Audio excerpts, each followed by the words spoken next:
Bonjour, bonjour, bonjour, bonjour. Gros bisous. Bon après-midi à tous. Bon après-midi à tout le monde. Eza Yabino Nadine Bantimba, Dina la star, la chroniqueuse de Milan, de l'Italie.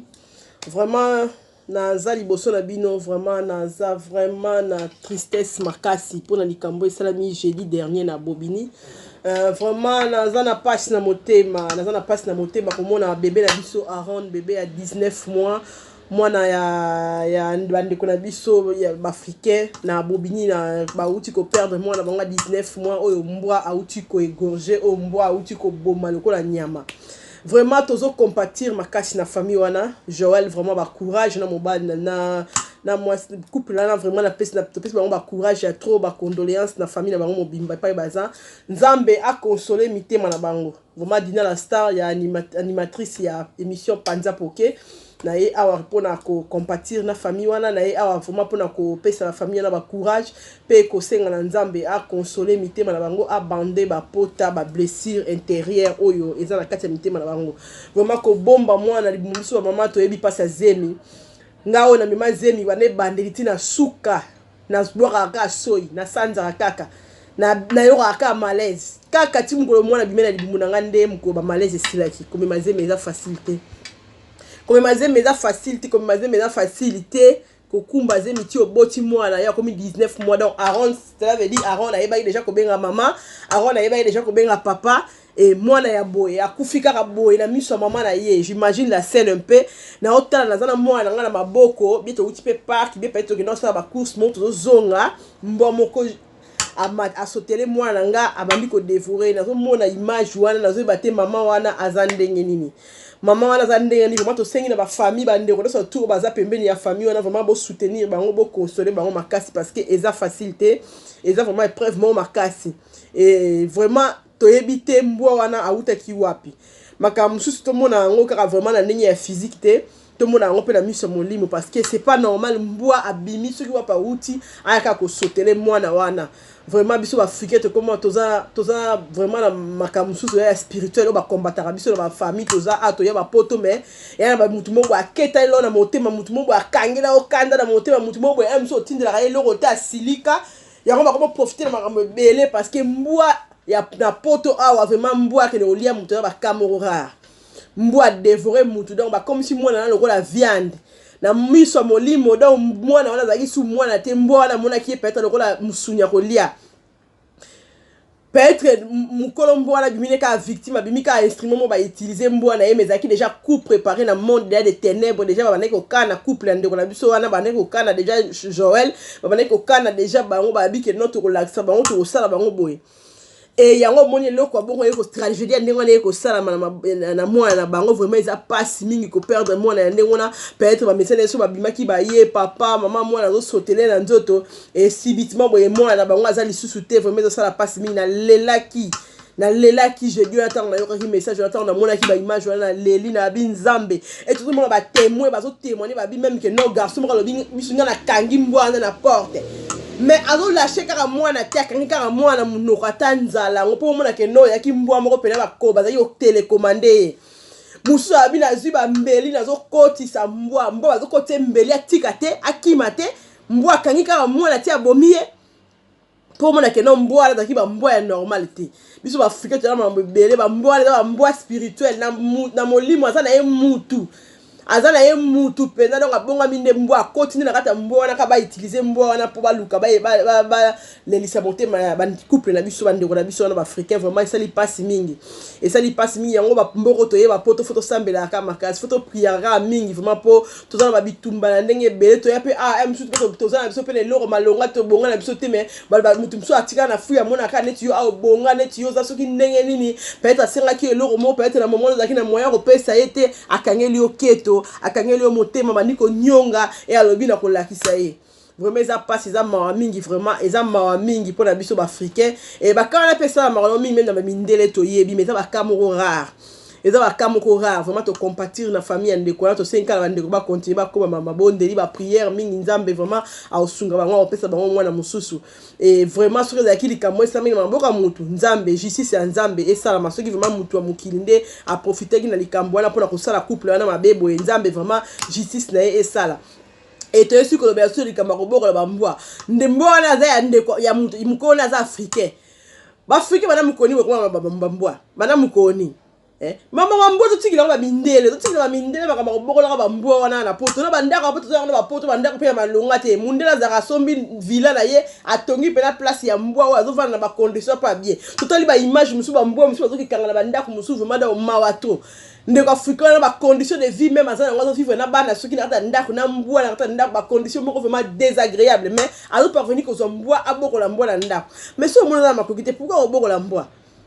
na fulu to oboko la mboa c'est normal mboa ko débrouiller na ndenge na mboa zo tambula bana tongo ti buto akenda zonga kende awali ake na balabalo ale ake kuna wese ake na wenzi wana li ake ba fulu no so lele mais ba fulu pe des rare ya bilo awolia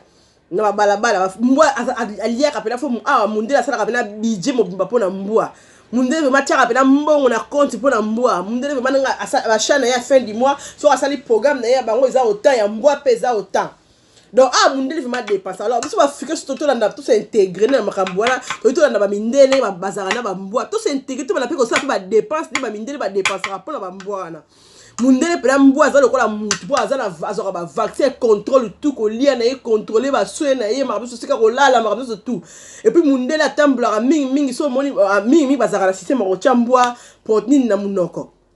pour ko empêcher comme makambo ça pour ceux qui mbwa na peut-être zakine loko na munoko protection na zakine na munoko peut-être ni ko déforer moi na biso ndengo na ni ko boma moi na biso te kitoko ndengo na Aaron bébé Aaron que ton âme se repose en paix pas c'est tant que maman tant que mutu na bota na bi passe ko mazemi nazoka passe ya maman wana vraiment nazoka passe ndeko wana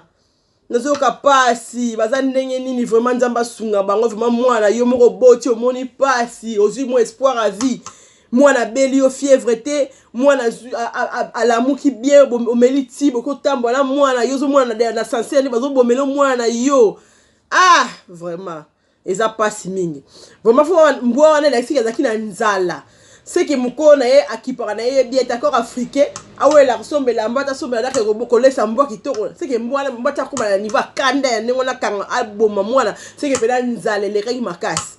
vraiment ndo kanga mo basala ba prison comme ça bando yeba ke non o batikeli bazo mayele parce que tango ndimi mbwa ndima ko yeba ko protéger ndima ko yeba ko lesa ye malamu ndima ko yeba ko zo soin na ye ba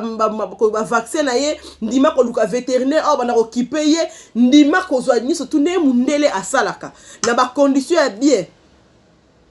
vraiment ça m'a mingi vraiment mingi roba ya ngote na ota image oyo vraiment ya mwana wana total bato ba kolanda nzela YouTube batala vraiment ya solo vraiment passe oyo za na famille oyo passe ya boye vraiment nzambe na ngai vraiment nzambe na ngai vraiment eza passe ya onga bela lingana nga bambwate nga vraiment na dina lingana nga mbwate nga dina na lingana mbwate so na okena nzela moni mbwa na deviaka na lingana nga kutu contact affrontement na lingana te na linga contact on te pour on sait jamais on sait jamais mbom so pesa ba 60 kg 50 kg so ka bondir so ka kwela to zamta munene so ka ba kanga ya ko kangoka so ka ba dévorer ka ya on la linga na contact na mbwate vraiment ça m'a mingi mambo ba ko batela ba mboya mnyombo za na ba mboya boti ko créer ba souffrance à bonamité ma batu aux africains aux africains lia na yo mela so de ka ko boko la ba mboate mbongo na ko boko la mboate na famille na Afrique ba ku fanta na ba lia o lia ko ke ko boko la ba mbongo na mindele ba na héritage ba mbele ba na ba mbongo ba na ba compte de banque ndenge na ndenge ba za na ba nini yo ye o ye ko luka o ye suko ba ko so ba charge ba mboa li suna ba ndako ko dépenser pour na ba mboa mamu mbongo na ko ta ko tonga na Afrique mbongo za dépenser mbongo za ko dépense sur la voiture pour aller mbongo au sama kamno na Afrique oyo mbongo la ba mboa bukata ba cochon ba biloko mike pour na ni pour ni ko mbongo la mboa lo ka danger na kata ndako to mindele siko tala ningo tiki muninga na passe tala ningo tiki ndeko na passe vraiment ça m'a mingi ezaki ya bino dina la star émission panza poke vraiment na belle en vendre silence te pour la likambo vraiment na yeko sola pour na ndeko na biso ko compatir na famille o ezui likambo munene boy vraiment nzambe a consoler mitema na bango mingi ba mbote na bateso tout balanda émission panza poke ya dina la star mingi ba mbote na batu tout ba soutenir dina la star mingi ba mbote na batu nyonso oyo ba benga nga ba zaka pembe na nga ba proche na nga loka ba Sandrine Mayo ba Karine Makaya Mbote ya trop bana France bana Belgique la lingi bino mingi boza malamu mbote na famille na mobimba famille Ndisu partout pe boza famille Bantimba partout boza ba gros bisous je vous aime bien bana Italie bana Milan ba habite des garages de Milan Aimé Moyo babi Emile Chutu babi partout Kinda Bardo Masala Noremi Masala bana Italie bana Mila Tete Yema Jackie Motema ya papa fils Hilaire papa fils Tete Motema ya papa Hilaire ba mbote mingi na bino surtout babi Belinda Motema ya papa Simon babi Cornelie Motema ya papa Ladi vraiment toza arato kabulaka mawadina bia solaka likambo mbwa ebomi mwana ya papa na biso vraiment Aaron akeka bébé Aaron akeka vraiment que son âme se repose en paix ba gros bisous avec maman na Hulda Nadine Bantimba Dina la star ya Italie ya Mila je vous aime bien ciao à suivre.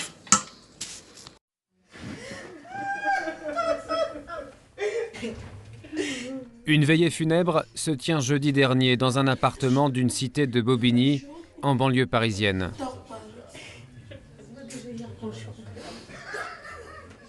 Franck et Joël, parents d'un petit garçon, sont inconsolables. Ils viennent de perdre leur enfant. Aaron, 19 mois, est mort, attaqué à la gorge par un chien, sous les yeux horrifiés de sa mère. Il voulait parler, mais il ne pouvait pas.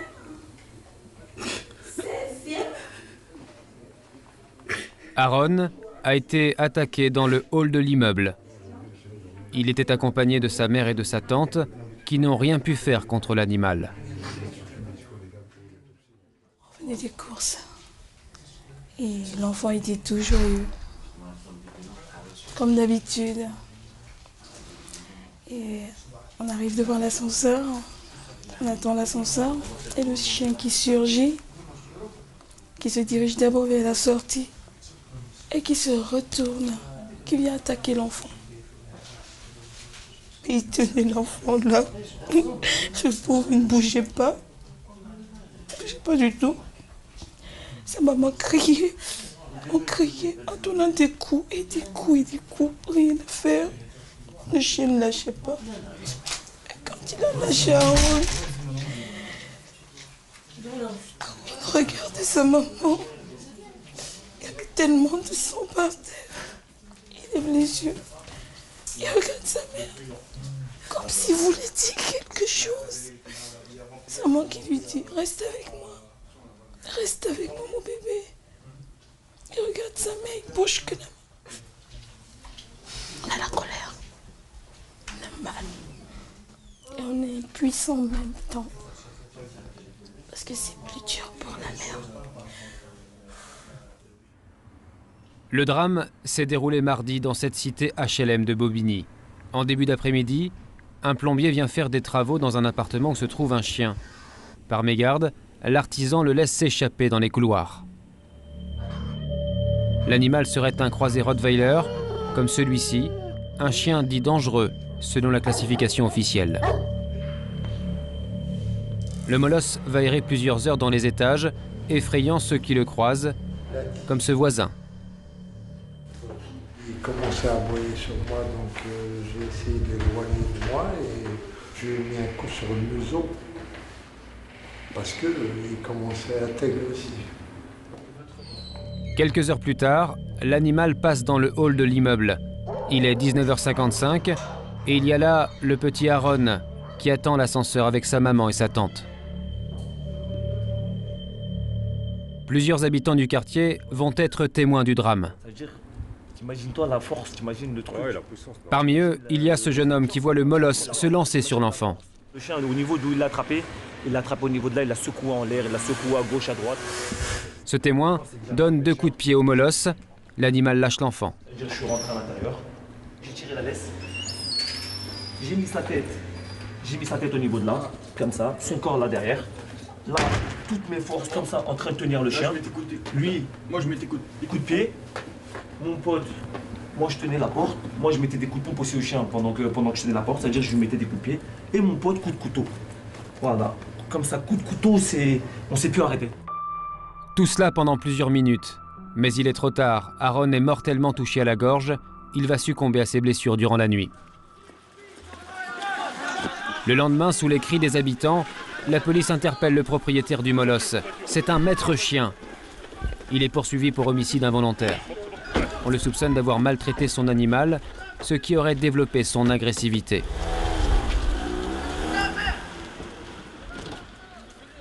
Pour la famille de la victime, après l'état de choc, c'est la colère.